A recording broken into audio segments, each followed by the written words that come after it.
Hello everyone. आज का हमारा जो टॉपिक है वो है डिस्ट्रीब्यूशन चैनल और marketing channel. Now distribution channel क्या होता है? डिस्ट्रीब्यूशन बेसिकली एक प्रोसेस होता है जिसके थ्रू हम अपने प्रोडक्ट्स को डिस्ट्रीब्यूट करते हैं। Distribute from from the seller to the buyer. जो भी हमारा प्रोडक्ट होता है उसको हम फाइनल कंज्यूमर्स तक पहुंचाते हैं through distribution channel. So distribution channel is the network of business or intermediaries through which a good or services pass until it reaches the final buyer. Means ये एक बेसिकली बहुत सारी जो इंटरमीडिएटरीज होती है जिसके थ्रू एक प्रोडक्ट पास होता है और फिर वो बायर और द फाइनल कंज्यूमर्स के पास पहुंच जाता है ना. उसमें कौन कौन आते हैं? जैसे होलसेलर, रिटेलर, डिस्ट्रीब्यूटर्स, इंटरमीडिएट, ये सारे जो होते हैं ये इंटरमीडियरीज होते हैं एक डिस्ट्रीब्यूशन चैनल के. मीन्स जो प्रोडक्ट होता है वो इसके थ्रू पास होके एक फाइनल कंज्यूमर तक पहुंचता है. अब इस डिस्ट्रीब्यूशन चैनल का और मार्केटिंग चैनल के कुछ टाइप्स होते हैं जिसमें एक होता है कन्वेंशनल और ट्रेडिशनल मार्केटिंग चैनल. अब कन्वेंशनल मार्केटिंग चैनल में क्या होता है? जहाँ पे जो मैन्युफैक्चर होता है वो अपना प्रोडक्ट होलसेलर को देता है, देन होलसेलर रिटेलर को देता है, देन रिटेलर कंज्यूमर को देता है. बेसिकली इसमें जो इंटरमीडिएट्स वर्क करते हैं वो एक दूसरे पे डिपेंडेंट होते हैं. जैसे फर्स्ट जो मैन्युफैक्चरर उसने अपना प्रोडक्ट होलसेलर को दिया, देन होलसेलर ने रिटेलर को दिया, रिटेलर ने फाइनल कंज्यूमर को पहुँचा दिया. अब इस कन्वेंशनल और ट्रेडिशनल मार्केटिंग चैनल में कुछ टाइप्स होते हैं जिसमें होता है फर्स्ट एक होता है डायरेक्ट डिस्ट्रीब्यूशन, देन होता है इनडायरेक्ट डिस्ट्रीब्यूशन. तो पहले हम देख लेते हैं डायरेक्ट डिस्ट्रीब्यूशन क्या होता है. इसमें क्या होता है? The producer directly sell goods to the consumer. इसमें क्या होता है? जो प्रोड्यूसर होता है वो किसी होलसेलर, रिटेलर या एजेंट के ऊपर डिपेंडेंट नहीं होता प्रोडक्ट सेल कर, बल्कि वो डायरेक्टली उस गुड्स को कंज्यूमर को सेल कर देता है. देन और कैसे सेल करता है? सपोज उसने कोई कंपनी की अपनी वेबसाइट बना के रखी हुई है, जैसा कि आजकल आप देख सकते हैं कि हर कंपनी की एक पर्टिकुलर वेबसाइट होती है जिसके थ्रू जो कंज्यूमर होते हैं, जो प्रोड्यूसर होते हैं, वो अपना प्रोडक्ट डायरेक्टली वो वेबसाइट बनाते हैं और कंज्यूमर जाता है उस वेबसाइट को कॉन्टैक्ट करता है, वो डायरेक्टली प्रोडक्ट को परचेज कर लेता है. अब इसमें कुछ मेथड्स हो सकते हैं जो डायरेक्ट चैनल के, जैसे कि डोर टू डोर सेलिंग. अब डोर टू डोर सेलिंग क्या होती है कि कंज्यूमर प्रोड्यूसर गया, मैन्युफैक्चर डायरेक्ट ही उसने जाके कंज्यूमर के डोर पे उसको प्रोडक्ट बेच दिया. सपोज उसे अपना प्रोडक्ट को प्रमोट करना था. Internet selling, mail order selling, company और retail outlet, telemarketing. Then आता है इनडायरेक्ट डिस्ट्रीब्यूशन. इनडायरेक्ट डिस्ट्रीब्यूशन क्या होता है? जहाँ पे मैन्युफैक्चर डायरेक्ट अपना प्रोडक्ट ना सेल करके बल्कि होलसेलर, रिटेलर और एजेंट के थ्रू अपना प्रोडक्ट सेल करते हैं. तो इसमें कुछ टाइप्स होते हैं. जैसे फर्स्ट होता है मैन्युफैक्चरर ने रिटेलर को प्रोडक्ट सेल किया, देन रिटेलर ने कंज्यूमर को. इसको कहते हैं वन लेवल.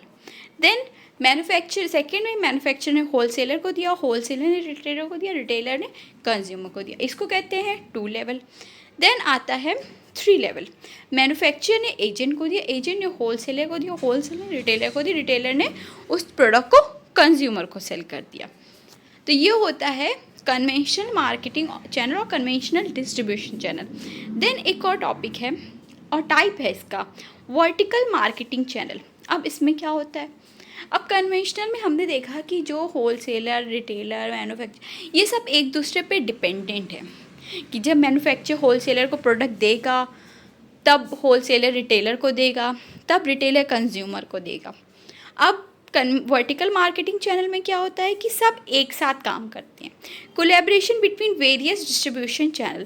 यहाँ पे मैन्युफैक्चर, होलसेलर, रिटेलर्स ये एक दूसरे पे डिपेंडेंट नहीं होते बल्कि ये एक साथ काम करते हैं. That focus on providing customer with good services.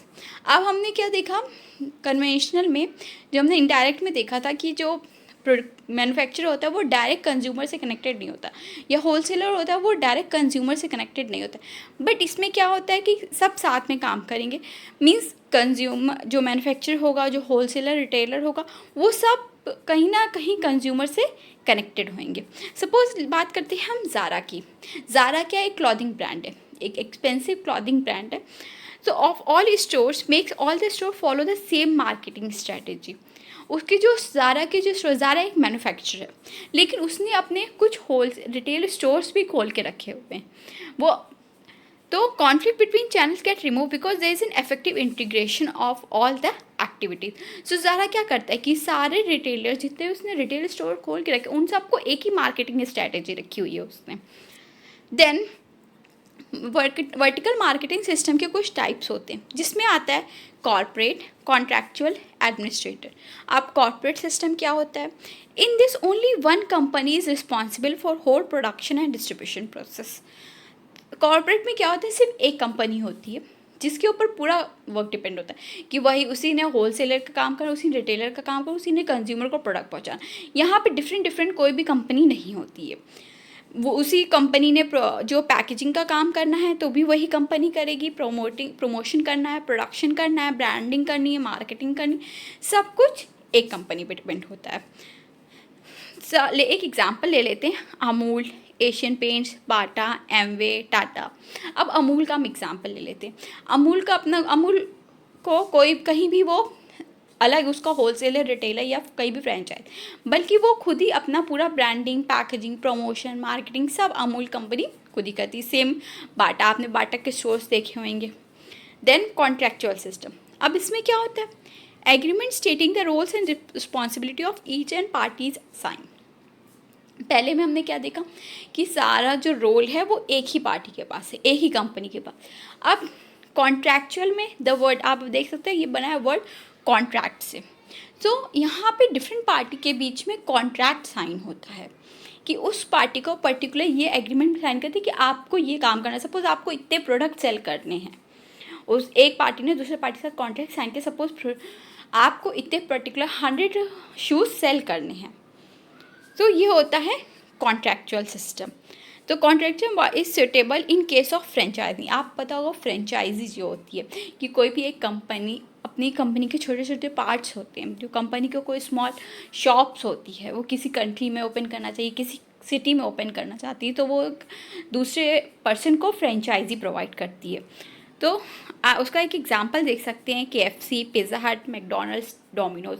आपने देखा होगा पिज़्ज़ा हट के, KFC के, इन सब के अलग अलग आउटलेट्स हैं डिफरेंट, हर शहर में या हर कंट्री में, हर जगह इनके आउटलेट। तो ये क्या, ये बेसिकली एक कंपनी की फ्रेंचाइजी है। Then administrative system. अब इसमें क्या होता है, one member of the production distribution chain is senior and wields considerably more power. इसमें क्या होता है, एक जो पर्सन होता है वो सीनियर होता है, उसके पास ज़्यादा पावर होती है क्योंकि उसके जो मार्केट इन्फ्लुएंस होता है वो बहुत ज़्यादा होता है। अब इसमें हम एग्जांपल ले लेते हैं, जैसे Samsung, ITC, Procter and Gamble, HUL। तो ये क्या है, ये एक लार्ज मार्केट साइज की कंपनीज हैं, ठीक है। तो इनके पास जो होती है वो मेजर पावर होती है, और बाकी जो होती हैं जो इनके साथ काम करती हैं उनके पास लेसर पावर होती है। तो ये होता है administrative system of vertical marketing. Thank you. You can subscribe my channel